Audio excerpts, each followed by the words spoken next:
الشیطان الرجیم بسم اللہ الرحمن الرحیم الحمدللہ انشاءاللہ آج سورہ انعام کی 137ویں آیت کی جو ہے تلاوت سے آج شروع کریں گے۔ اللہ سبحانہ وتعالی ہم کو قرآن شریف پڑھنے، اس پہ سمجھنے، اس پہ عمل کرنے کی توفیق عطا فرمائے۔ بسم اللہ الرحمن الرحیم۔ وَكَذَلِكَ زَيَّنَ لِكَثِيرٍ مِّنَ الْمُشْرِكِينَ قَتْلَ أَوْلَادِهِمْ شُرَكَاءَهُمْ لِيُرْدُوهُمْ وَلِيَلْبِسُوا عَلَيْهِمْ دِينَهُمْ وَلَوْ شَاءَ اللَّهُ مَا فَعَلُوهُ فَذَرْهُمْ وَمَا يَفْتَرُونَ۔ یہاں پر اللہ سبحانہ وتعالیٰ اس آیت میں فرماتا ہے کہ اس کا ترجمہ یہ ہے کہ اور اسی طرح بہت سے مشرکوں کے لیے ان کے شریکوں نے اپنی اولاد کو مار ڈالنا خوشنما کر دکھایا ہے کہ وہ انہیں برباد کر ڈالیں اور ان کے بچے کچے دین کو بھی ان پر مشتبہ کر دیں، یعنی شک میں پڑ جائیں۔ اور اگر اللہ انہیں جبراً روکنا چاہتا تو وہ ایسا نہ کر پاتے، بس آپ انہیں اور جو افترا پرداز یعنی جو فتنہ اٹھاتے ہیں، پردازی وہ کر رہے ہیں، اسے نظر انداز کرتے ہوئے چھوڑ دیجیے۔ اب اس کے بارے میں تفسیر میں یہ بیان کیا گیا ہے کہ اسی طرح یہ زینت جو انہوں نے اللہ تعالیٰ اور بتوں کے درمیان تقسیم کر رکھی ہے، ان کے شرکاء نے ان کی اولاد کو قتل کرنے کی زینت دی ہے کہ اب ان جو عقیدے پہ تھے، اب ان کے حساب سے جو ہے ان کو یہ سمجھ میں آیا، ان کی بت پرستی سے اور کوئی جب سمجھ میں آئی کہ اولاد کو قتل کرنا ان کے لیے اچھی چیز ہے۔ اب شرکاء سے یعنی فائدہ اس میں کیا ہوا کہ شرکاء سے ان کے وہ دوست مراد ہیں جو جنات میں سے تھے، بطور وسوسہ کے زینت دیتے تھے۔ اب ان کو یہ وسوسہ ڈالتے تھے کہ یہ چیز بہت اچھی ہے، اس میں تمہارے لیے بھلائی ہے، تمہارے لیے عزت ہے، تمہارے لیے وقار ہے۔ اس طریقے سے جو ہے ان کے دلوں میں یہ وسوسہ ڈال کے ان کو اتنی مضبوط کر دیتے تھے، ان کا وسوسہ ان کے عقیدے کی حد تک مضبوط ہو جاتا تھا، تو اس لیے انہوں جو ہے ایسے اعمال کرنے پہ وہ لوگ جاری و ساری ہو گیا۔ زینت دیتے تھے، یا ان کے بتوں کے خدام تھے، یا جنات تھے یا ان کے بتوں کے خدام تھے۔ قتل اولادہم زین کا مفعول۔ اچھا، اب اس کے یہ آیت کا شان نزول کیا ہے، تو اس کے بارے میں فرمایا گیا ہے کہ جاہلیت کے لوگوں کی عادت تھی، جاہلیت کے بولے تو یعنی حضور علیہ السلام کے مبعوث ہونے سے پہلے کا دور ہے، وہ جو ہے کفر کا دور بولو، جاہلیت کا دور تھا وہ۔ تو جاہلیت کے لوگوں کی عادت تھی کہ اپنی لڑکیوں کو زندہ دفن کر دیتے، فخر کے خوف سے یا تو غربت کے خوف سے یا اس خیال سے کہ ہم کیوں داماد بنا کر اپنا ہمسر بنائیں، یعنی ہم اس کو اپنا داماد بنا کے اب ہم اس کو اپنے بازو بٹھائیں، ہماری شان کے خلاف ہے یہ بات۔ یا عقائد کے خطرے سے ان میں سے کسی کو اولاد نہ ہوتی، وہ قسم کھاتے کہ اگر اسے اتنے لڑکے پیدا ہوئے، اللہ الحمدللہ، اگر اسے اتنے لڑکے پیدا ہوئے تو ایک کو ان میں سے اللہ تعالیٰ کے لیے قربان کرے گا، جیسے حضرت عبد المطلب نے اپنے صاحبزادے حضرت عبداللہ رضی اللہ تعالیٰ عنہ کی قسم کھائی تھی۔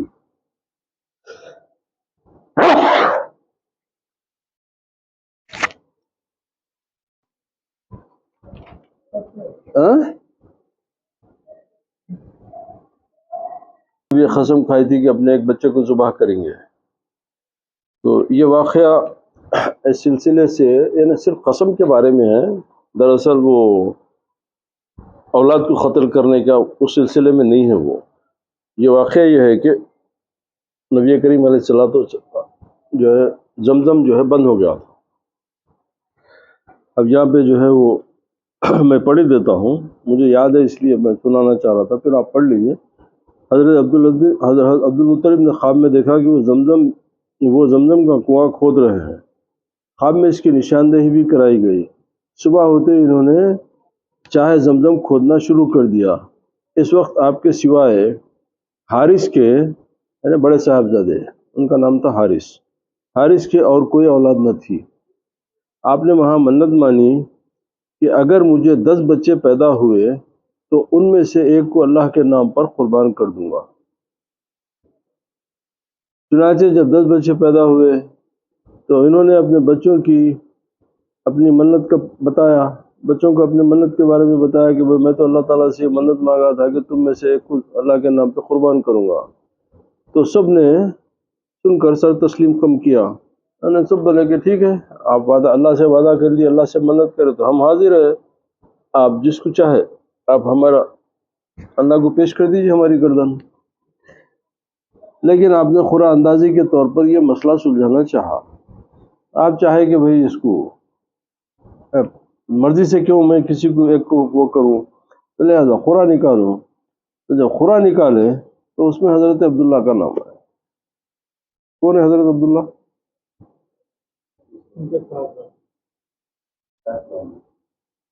رسول کریم صلی اللہ علیہ وسلم کے والد بزرگ ہوا۔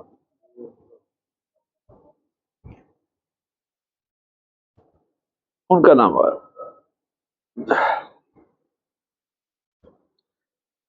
آپ نے ذبح کرنا چاہا لیکن قریش کے سرداروں نے کہا عجلت نہ کیجیے۔ آپ تیار ہو گئے ذبح کرنے کے، تو اب جو سردار تھے مکے کے تمام لوگ بولے کہ بھئی نہیں اس کا ایک طریقہ اور بھی ہے کہ آپ اتنا جلدی اپنے بچوں کو کئی کو ذبح کر دیتے، کئی کو قربان کر دیتے، اس کا ایک طریقہ اور بھی ہے۔ تو کیا ہے؟ تو بولے کہ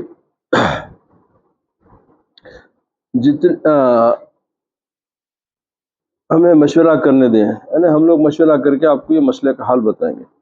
یہ مسئلہ عرفائے مکہ کے ہاں پیش کیا گیا، یعنی مکے کے جو پڑھے لکھے جانکار لوگ تھے، وہ جو کاہن، وہ جو علم وغیرہ سے واقف لوگ تھے، جو ان کے پاس پیش کیا گیا۔ تو اس نے کہا ہر خورا اندازی پر 10 اونٹ بدلے کے طور پر مقرر رکھو، جتنے بار ان کے نام خورا آتا جائے گا 10 اونٹ بڑھاتے جاؤ، جب تک اونٹوں کے نام خورا نہ نکلے اسی طرح 10 اونٹ بڑھاؤ۔ کیا مطلب؟ ایک طرف پہلے خورا نکلے تو کس کا نام آیا؟ حضرت عبداللہ کا۔ اب ان کے جان کے بدلے میں اب سودا کر رہی ہیں، تو بولے کہ ایک طرف 10 اونٹ رکھو اور ایک طرف عبداللہ کا 2 نام رکھو، خورا اٹھاؤ۔ اگر عبداللہ کا آیا پھر تو اور 10 اونٹ بڑھاؤ، پھر 20 اونٹ اور پھر حضرت عبداللہ، پھر بھی ان کا آیا تو پھر 10 اونٹ بڑھاؤ، اور اس طریقے سے ہر وقت 10 اونٹ بڑھاتے جاؤ جب تک کہ خورا اونٹوں پہ نہ گرے۔ تو 100 اونٹ کے اوپر خورا اونٹوں پہ گرا۔ سمجھے آپ؟ لاسٹ ویک میں ذکر کر دیا تھا میں، اب چونکہ اس آیت کے تحت یہ پوری تفسیر آئے، تو 100 اونٹ کے اوپر یہ خورا جو ہے حضرت اونٹوں پہ گرا اور حضرت عبداللہ کی جان بچی۔ مصلحت خداوندی یہ تھی کہ نور محمد صلی اللہ علیہ وسلم ان کے صلب میں تھا، اس کا اظہار ہونا، دنیا میں آنا ضروری تھا نا، تو قربان ہوتے تو پھر وہ اللہ تعالیٰ کا پورا پروگرام سسٹم ہی پورا جو ہے کولیپس ہو جاتا تھا۔ تو یہ طریقہ تھا۔ اس کے بعد میں پھر آپ 100 اونٹ جو ہے ذبح کر کے جو ہے لوگوں کو جو وہ کرے، ٹھیک ہے۔ اس کے بعد بولے کہ تاکہ وہ انہیں گمراہ کر کے ہلاک کر دیں، اور تاکہ ان پر ان کا دین ملا دیں، یعنی انہیں دین اسماعیل علیہ السلام سے ہٹا کر نئے دین پر چلا دیں، پھر انہیں معلوم نہ ہو سکے کہ وہ کس دین پر ہیں۔ اگر زینت کی نسبت شیطان کی طرف ہو یا لام عاقبت کی، اگر زینت کی نسبت شیطان کی طرف ہو، اس لیے کہ بتوں کے خدام کا نہ ان کے گمراہ کرنے کا ارادہ تھا اور نہ دین میں التباس مطلوب تھا، بلکہ یہ تو شیطان کے ارادے تھے، اور اگر اللہ تعالیٰ چاہے تو مشرکین وہ کام نہ کرتے، یعنی شیطان کے وسوسے سے بچوں کو قتل نہ کرتے۔ اب جب ان کا یہ فعل اللہ تعالیٰ کی مشیت پر موقوف ہے، وہ بھی مشیت الہی تھی، اللہ چاہتا تو کیا نہیں ہوتا، ان کو روک دیتا وہ چیزوں سے، مگر وہ مشیت الہی کے اوپر تھی مشیت، تو پھر آپ انہیں چھوڑیے اور انہیں اللہ تعالیٰ پر اختراع کرنے دیجئے، جو بولنا ہے کرنے دیجئے، ان کو جو الزام لگانا ہے اللہ کے اوپر، جو بھی بہتان تراشی کرنا ہے ان کو کرنے دیجئے۔ جب کہ کہتے ہیں کہ بچیوں کو زندہ دفنانے کا ہمیں اللہ تعالیٰ نے حکم دیا ہے۔ اب یہ ان کے دلوں میں ان کے وسوسے اتنے گہرے ہو گئے کہ اب انہوں یہ عمل کو بھی بتا رہے ہیں کہ یہ بھی اللہ کی طرف سے ہم کو حکم ہوا ہے کہ بچیوں کو زندہ دفنانے دینا ہے، حالانکہ یہ ان کا جھوٹ تھا، اور اللہ سبحانہ و تعالیٰ باوجود ہے کہ انہیں وہ تباہ و برباد کرنے پر قدرت رکھتا ہے، لیکن انہیں کچھ نہیں کہتا، جھوٹ ہے۔ آپ بھی انہیں ان کے حال پر چھوڑ دیجئے، اس لیے کہ ان کے لیے حساب کا ایک وقت مقرر ہے، اس وقت ان سے پورا حساب لیا جائے گا۔ اللہ سبحانہ و تعالیٰ جس طرح چاہتا ہے کرتا ہے، وہ اپنے امور میں ہزاروں حکمتیں رکھتا ہے، اس لیے کہ اس کی ہر امر میں، اس کے ہر کام میں، اس کے ہر ارادے میں جو ہے بہت ساری جو ہے حکمتیں رہتی ہیں۔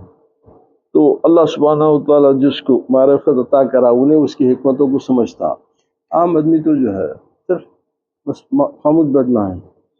اور وہ انہوں نے کہا، یہ اشارہ اس کی طرف ہے جو انہوں نے اپنے بتوں کے لیے مقرر کیا۔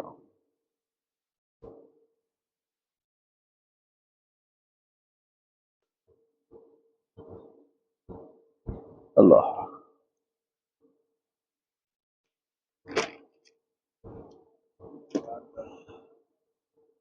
اب اس کے بعد اور ہے کہ وَقَالُوا هَٰذِهِ أَنْعَامٌ وَحَرْثٌ حِجْرٌ لَا يَطْعَمُهَا إِلَّا مَن نَّشَاءُ بِزَعْمِهِمْ وَأَنْعَامٌ حُرِّمَتْ ظُهُورُهَا وَأَنْعَامٌ لَا يَذْكُرُونَ اسْمَ اللَّهِ عَلَيْهَا فَاطَّلَعَ عَلَيْهِ سَيَجْزِيهِم بِمَا كَانُوا يَفْتَرُونَ۔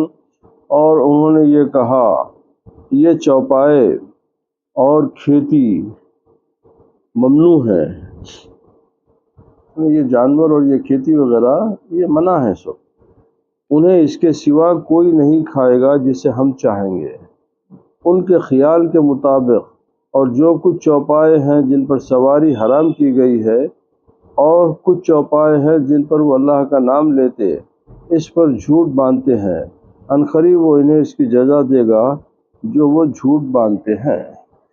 تو اس کے بارے میں یہ ہے کہ بہرحال کہ وہ اپنے گمان باطل یعنی جھوٹے گمان پر تھے، ان کے ہاں کوئی دلیل نہیں تھی، ان کے پاس کوئی دلیل نہیں، بس ایک جھوٹا ایک عقیدہ، جھوٹا ایک گمان جو ہے اس کو، اسی کے اوپر وہ اپنا دین کا، اپنا تمام اعمال کا انحصار اسی پہ رکھتے تھے۔ اچھا، اور ان دوسرے جانوروں کی طرف اشارہ کر کے کہتے ہیں کہ یہ وہ جانور ہیں ان کی پیٹھیں حرام ہے، یعنی ان کے اوپر سواری حرام ہے، اس لیے اور ان سب کی اچھا اور انعام، وہ انعام اس سے وہی جانور مراد ہیں جن کی تفصیل اچھا پہلے گزر چکی ہے۔ یہ انعام کی صفت ہے، یعنی انعام جو ہے وہ جانوروں کو بولا جاتا، لیکن یہ ان کا کلام نہیں بلکہ اللہ سبحانہ و تعالیٰ کی طرف سے بیان کیا گیا ہے تاکہ موصوف معین ہو کر دوسرے جانوروں سے متمیز ہو جائے، یعنی الگ الگ ہو جائے ایک دوسرے۔ اس کی نظیر یہ ہے کہ جو اللہ سبحانہ و تعالیٰ فرمایا، جیسا کہ بعض تفاسیر میں تصریح کی گئی ہے، اب عبارت یوں ہوگی کہ یعنی یہ وہ جانور ہیں جو بتوں کے نام پر ذبح کیے جاتے ہیں، اس لیے کہ ان کی عادت تھی کہ انہیں ذبح کرتے وقت اللہ تعالیٰ کے نام کے بجائے بتوں کا نام لیتے تھے۔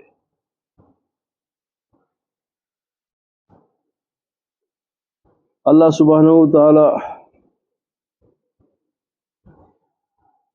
پر افطرا کر کے، یعنی جھوٹا الزام لگانا، کسی پہ تہمت لگا کر کے، یعنی اللہ تعالیٰ پر بہتان تراشتے تھے، کیونکہ ان کا کہنا تھا کہ اسی طرح ہمیں اللہ تعالیٰ نے حکم فرمایا ہے۔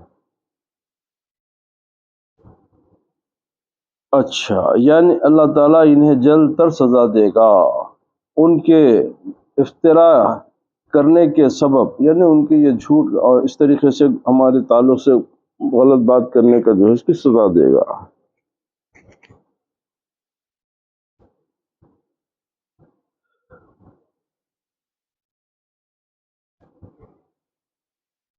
وقالوا ما في بطون هذه أنعام خالصة لذكورنا ومحرم علي أزواجنا وإن يكن ميتا فهم فيه شركاء سيجزيهم وصفهم إنه حكيم عليم۔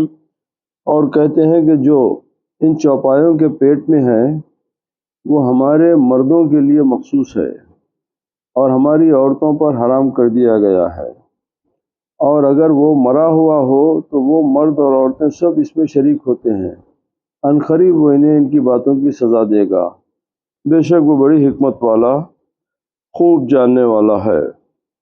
اس کے بارے میں اچھا یہ فرمایا گیا کہ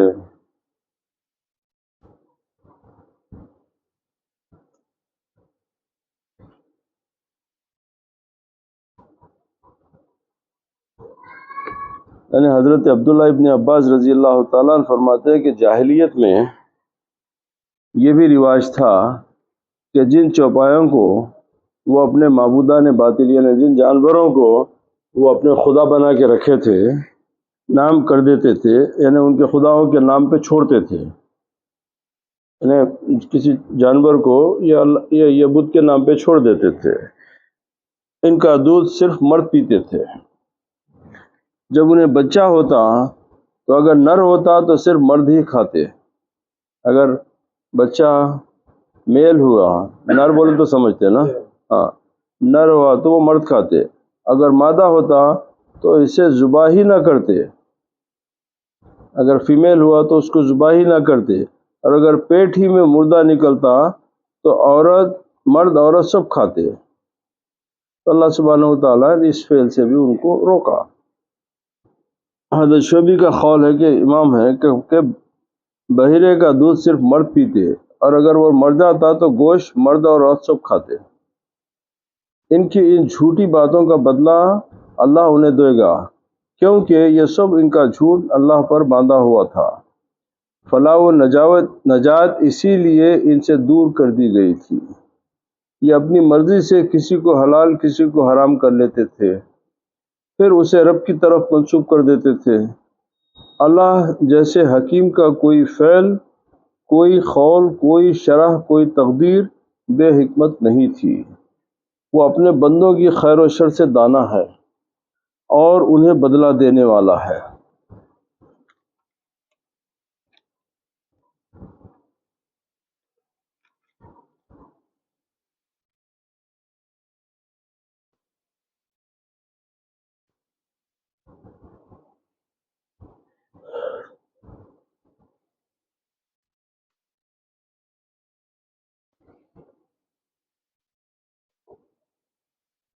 قد خسر الذين قتلوا أولادهم صفحا بغير علم وحرموا ما رزقهم الله افتراء على الله قد ضلوا وما كانوا مهتدين۔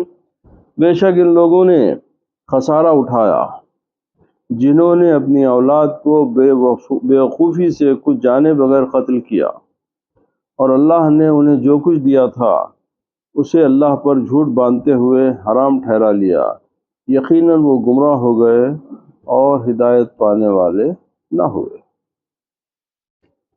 یہ آیت کی شان نزول کے بارے میں فرمایا گیا ہے کہ یہ آیت زمانے جاہلیت، یعنی پہلے کے زمانے میں ان لوگوں کے حق میں نازل ہوئی جو اپنی لڑکیوں کو نہایت سنگ دلی اور بے رحمی کے ساتھ زندہ درگور کر دیا کرتے تھے۔ زندہ درگور کر دینا یعنی زندہ قبر میں اتار دینا۔ اور ربیہ و مضر وغیرہ قبائل میں اس کا بہت رواج تھا، اور جاہلیت کے بعض لوگ لڑکوں کو بھی قتل کرتے تھے، اور بے رحمی کا یہ عالم تھا کہ کتوں کی پرورش کرتے اور اولاد کو قتل کرتے تھے۔ ان کی نسبت یہ ارشاد ہوا کہ تباہ ہوئے۔ اس میں شک نہیں کہ اولاد اللہ سبحانہ و تعالیٰ کی نعمت ہے، اور اس کی ہلاکت سے اپنی تعداد کم ہوتی ہے، اپنی نسل مٹتی ہے۔ یہ دنیا کا خسارہ ہے، گھر کی تباہی ہے، اور آخرت میں اس پر عذاب عظیم ہے۔ تو یہ عمل دنیا اور آخرت میں تباہی کا باعث ہوا، اور اپنی دنیا اور آخرت دونوں کو تباہ کر لینا، اور اولاد جیسی عزیز و پیاری چیز کے ساتھ اس قسم کی سفاکی اور بے دردی گوارا کرنا انتہا درجے کی حماقت اور جہالت ہے۔ حضرت عبداللہ ابن عباس رضی اللہ تعالیٰ عنہ سے روایت ہے کہ اگر تو اسلام سے پہلے کے عربوں کی بدخصلتی معلوم کرنا چاہو تو سورہ انعام کی 130 آیات کے بعد، یعنی قد خسر الذین کذبوا بلقاء اللہ، یہ پڑھو۔ یہ صحیح بخاری میں کی حدیث سے انہوں جو ہے یہ تو الحمدللہ انشاءاللہ آج 136 سے 140 آیت کا ذکر تو انشاءاللہ آئندہ اس کے بارے میں 41 سے جو ہے ہم انشاءاللہ اس کو جو ہے شروع کریں گے۔